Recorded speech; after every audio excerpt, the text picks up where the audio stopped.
night earlier from the heat. You hear that crowd? You know Canada can lose when you hear this crowd all motivated to see a big match. This is going to be an exciting match. Well, I mean, this is new territory for Canada. I mean, we talked about Vegas being kind of the home stop for Canada, but here they are with Canadian flags thrown all around and a grandstand full of their own fans.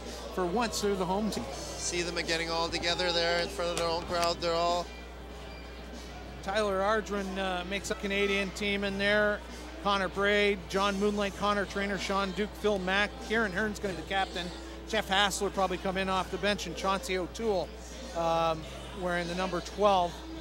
I don't think I see Chauncey dressed for this game. Not dressed. Well, Canada and Mexico come into this match undefeated so far in the tournament at 2 wins, no losses. So Kieran Hearn will get this game underway, kicking off to Mexico. And as is the occasion in rugby, this might be the last time the Mexicans touch the ball for a little while, because Canada is so larcenous when it comes to getting that ball back. Great kickoff. He's been kicking off great this morning and all day. And again, look at that, they're going to hold him up. Fernando Herrion just ripped up, and the Mexicans are rolling that ball forward in the maul, but it's saying unplayable, and Karen Lozada, the referee from Canada, is calling for the scrum for Mexico. They took it in, so they will get the put in. So they were going forward. Yep. All right, here it goes. Curious to see what type of confidence Mexico will have, you know, because they are kind of an experienced side. This side, they play together quite a bit. Alejandro Chavez getting that in, quick spin ball back, and now running it out. Miguel Carner. And they're trying to figure a way through the Canadian defense. Ooh. They got some space on the left wing for them. Running out of ideas, and John Moonlight putting a crushing tackle in and going into touch in the process. Big number 4. Some great cover defense, good speed for a big man. Now you would have known a cousin of John's, Dave Moonlight. Dave Moonlight, definitely. I almost mentioned him earlier. Didn't have much time to do it, but yeah, the brother of... cousin, actually. Yeah. Oh, they're cousins? Yeah. Yeah. Okay, yeah, definitely a great rugby family. Chavez gets that ball in, bit of a gadget play off the lineup. Fernando Arion gets it out wide, and now that's Juan Pablo Andre, the captain for Mexico. Great backdoor pass now. Mexico playing with a little bit of flair, and you know, they're spreading it out wide. They're taking their chances against Canada. Bit of a no-look pass to Fernando Herrion. Now that's Simon Pierre. Mexico can't catch Canada sleeping here, because if this happens, I mean, you don't want that. Christian Henning getting wrapped up by the Canadian defense. Good spin passes here by the Mexicans early on. Alejandro Chavez, and now that's Juan Pascual Nadeau showing his footballing skills, kicking that, and almost looked awkward, but it worked. And Phil Mack having to put in a bit of a big tackle there, and he's stole the ball. Good stuff. Mexico guilty of playing the ball on the ground. Yep. Isolated himself, and Phil Mack took advantage of that position. It was interesting to note that the Canadian Phil Mack in the Hong Kong Sevens tournament a couple of years ago, I was there. He was rated one of the top players of the tournament. Just even though they didn't win the whole thing, they won the bowl, and he's just so highly rated amongst the top teams, 24 teams at that tournament. It's really nice to see him back playing. Good attitude. He's admitted to me that time off really made him think, and he's a lot more serious about everything he does. And, hey, I know what it's like. A bit of time off. You know, you see other great players coming through. You don't want to miss out. So Mexico probably pretty happy with themselves that there's no score on the board, but that's about to stop as Connor Trainer goes across. Can't mistake that big head of hair. A publicly challenged guy like me hates hair like that. First try for Canada against Mexico, 3 minutes in. Here we got the replay here. A nice little dish off pass here to Trainer. Just a straight line. Yeah. And that's just about the patience of the Canadian team, and going, all right, maybe it takes 3, 4, 5 phases. Eventually the Mexicans are going to get tired, and that gap is going to appear as Mack converts his own try there. Converts Connor's try. 7-0. Frankly, I bet you Canada kind of expected to maybe be a little further ahead at this point in the game. Maybe. But like I predicted, I think Mexico is just fired up. They have to perform in this game if they want to even get a third place. Look at the height Huron gets on that kickoff. Mexico underneath it, but not without paying the price of Tyler Ardren pushing in on the receiver. Bounce pass in behind the Mexican 22. Keeping their heads, though, Miguel Carner now. He has taken that into contact. They're good at keeping their possession. That's part of the game also. I mean, if you got to fight for possession. But they got to finish those passes. Stolen by Hearn. Stolen. And now that's going to be Hassler. Hassler cross, quality try in support of Hearn, stealing that ball, living off of those turnovers. Great job by the youngster from Okotoks, Alberta. You see, we see replay how it was stolen by Hearns, and just a little pop pass to Hassel right in the corner. I mean, I think Hearn got his wallet and car keys on that one. He picked his pocket, that's for sure. Hassler's going to be very happy with this. He hasn't had much time in the past, and now I think he's told his coaches today, see, when you give me some time, I can do this kind of stuff. So we're going to be looking for a lot more of him in the future. Not just in this tournament, but in the future of Sevens rugby in Canada. Some quite deliberate movements by Kieran Hearn as he sets up this drop kick. He is a great drop kicker, a real process. We skipped that to the right. Were you ever the go-to man for the extras? Under the post when our kicker was tired a couple of times, but other than that, no. No. All your scoring of the 5-point prize. Yep. I do have some conversions somewhere in the IRB circuit, but very few. Canada leads 12-0. So 12-0 lead for Canada here over Mexico. And I think you'll see the score get quite a bit bigger by the time 14 minutes rolls around. The Mexicans are absorbing the pressure now, but when it really starts opening up, it'll be tough. Ardren missing the tap back. Let's go with possession. That's Alejandro Chavez. Yep. Gets it out to Miguel Carner. And now that was a bobble onto the foot. Oh, we go Sean Duke kind of going after it. Sean Duke had to let that player get up. Not sure if he did 100%, but ball is still staying Mexico's side. They may look for a kick over the top just to relieve the pressure. Too many people at the breakdown. Oh, they're going blind. Oh, it should have gone blind because John Moonlight is just like a shark reef waiting for someone there. Simon Pierre. Now they kick for space. And there's Mac back there, just getting ready to sweep that in and gather that up. It's got a little bit of pressure, Mac's but great first step. Yep. Pascal Nadeau left looking at Phil Mac's shadow. Phil's very agile. You can see him. He's smooth running. He was still new for the injury. Sure, Thomas, his knee and his running. It was quite a serious knee injury. Connor turning that out to Hassler. Nice pass. Side up the corner. Yep. He's going for the middle. A bit of an ole play there by the Mexican, Alejandro Chavez. So at 7 minutes, Can's third try. So not the one-sided game we thought as we look at this again. Yeah, Hassler playing unselfish rugby. Nice big pass to Hearns. Chavez may get some bench time after that. Yeah. Coach seeing that. Well, Mexicans are finishing their tackles, you know. I've been looking every time, you know, they're hitting these Canadians hard, but I don't think it's going to do it, you know. So we've got special guest Al Sharon, if we get Fred to Team Canada scored by number 10, Kieran Hearn. So halftime here at Ottawa, and it's 12-0. How's your day been here? I've never seen someone take so many pictures. You're all over Facebook now.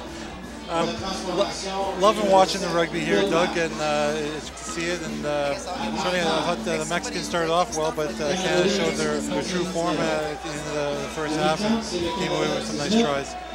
It seems to me I remember you playing for a Canadian-American combined team or something down in the Caribbean, an Atlantis team, or what was it called? I did play for, actually I'm not sure if I ever played for Atlanta. I know I was invited a couple times, but I don't think I ever made it there. Americanada or something like that? Yeah, well, we played a couple of sides. Memory's gone, Doug. You know, too many concussions. Playing down in the islands is always a good time, though, isn't it? Have you ever played in Mexico, though? I've never played in Mexico, no. I played in Trinidad, played in Cayman, played in Bahamas, played in Bermuda, but never in Mexico. Just listening to John giving some instructions to the Canadian team. When it's going well, do coaches need to say anything more? Well, you know, it's positive reinforcement. You know, they can't get complacent out there, and you know, I don't think Canada's guilty of that at all. They know they got a job to do, and certainly the game that's looming in the forefront for them is the American game. So there's things that they got to work on from one game to the next, and there's you know, obviously the American side is watching Canada closely as Canada is watching the States. So Garrett John's got the team well prepared, and they're showing the true form of the game so far. So we're going to get back to regular action. Thanks for Al Sharon for dropping in and saying hello, and enjoy the rest of your afternoon. Doug, thank you. So former Canadian great Al Sharon, still a fantastic ambassador of the game in Canada, and especially in his hometown, Ottawa, Ontario. As Mexico will kick off Fred Asseline in the second half, as you know, 19-0. I frankly expected a bigger score by Canada, but I think all power to the Mexicans. They've been ready for this one. Definitely. They're showing great heart. You know, they're playing their best rugby. Now there's Sean Duke. He is the speed merchant on this Canadian team. Bounces out of one tackle. He's now brought down by 11. Gerardo Gutierrez. Pass to Hassler. Oh, ball stays turnover. back. Yeah, now it's going to be penalty against Canada, not rolling away in tackle situation. So now Mexico's got to figure out, is the line out their best option? We've only seen, I don't know if we have seen them. Nope. We haven't seen a line out in this game. We have not. So there's Mexico picking up about 20 meters, and I guess they rate their set piece a little bit. But look at the height you've got in Ardron and Moonlight, and Connor Phil Traynor. coming off. Yeah. Phil Mack coming off the field, and great half put in by him. Sean White wearing the number 8, subbing in for him, and you know, you just don't really give up anything in those switches. Oh. Harry gets to it. Harry Jones, he's brought into the tackle. Traynor, quick flip pass to White. Now that's Moonlight. He smells daylight. He's going to go all the way to the center. The big man, John Moonlight, back from his long-term injury. That's his first try this afternoon. And those are the cracks you're talking about. Now Mexico's going to start feeling the pain. We see the replay here again, out wide. Too much length. You can't stop him there. You know, 10 yards away from the line. No, you're not going to stop Moonlight there. The kick goes across. Team Canada tries 22-0. Sorry, 24-0. 24-0. 6-0 conversion. Oh, okay. Yeah, they're keep adding scores there. It's like the national debt.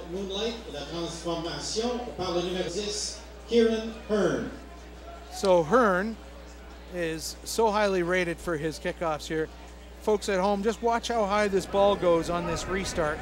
And what he's trying to do is give the Canadian team players of size a chance to get in there and tap that ball back and retain position.